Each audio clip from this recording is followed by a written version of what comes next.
Saudara-saudara pencinta renungan harian Katolik, Paroki Tomang Gereja Maria Bunda Karmel.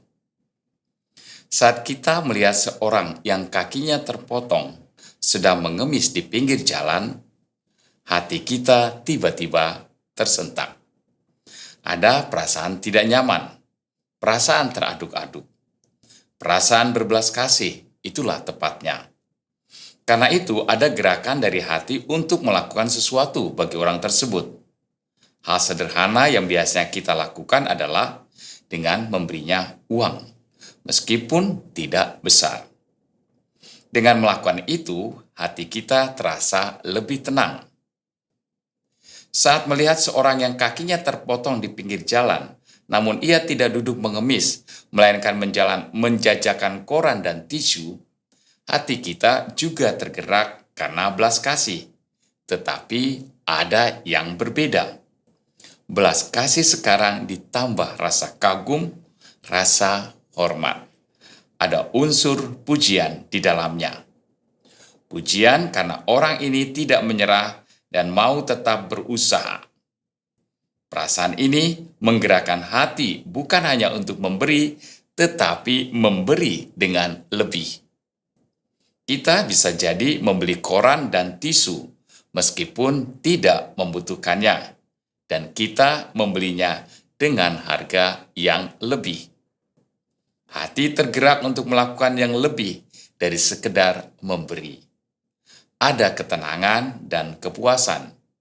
Belas kasih yang memang sudah ada dalam hati boleh terungkap dengan lebih bebas. Saat Yesus melihat orang banyak yang tak henti-hentinya mengikuti dan mencarinya agar bisa mendengarkan ajaran-ajarannya untuk bisa lebih dekat dengannya, hati Yesus tergerak oleh belas kasih. Ia tahu dan sangat menghargai usaha orang banyak yang berjalan begitu jauh untuk bisa mendengarkannya. Memang, bisa saja kita mengatakan bahwa harusnya orang banyak itu menyiapkan bekal mereka jika ingin melakukan perjalanan agar tidak kelaparan. Tetapi Yesus tidak mempertimbangkan hal tersebut. Bagi Yesus, usaha orang banyak untuk bisa bertemu dengannya adalah suatu usaha yang patut dihargai, patut dihormati. Karena itu, tergerak oleh belas kasih, Yesus hendak mengatasi kesulitan mereka, yakni bahaya kelaparan.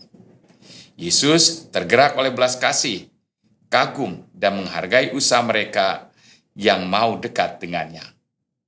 Ungkapan belas kasih yang diberikan Yesus juga sesuatu yang luar biasa. Mereka bukan hanya tidak kelaparan, tetapi juga berkelimpahan.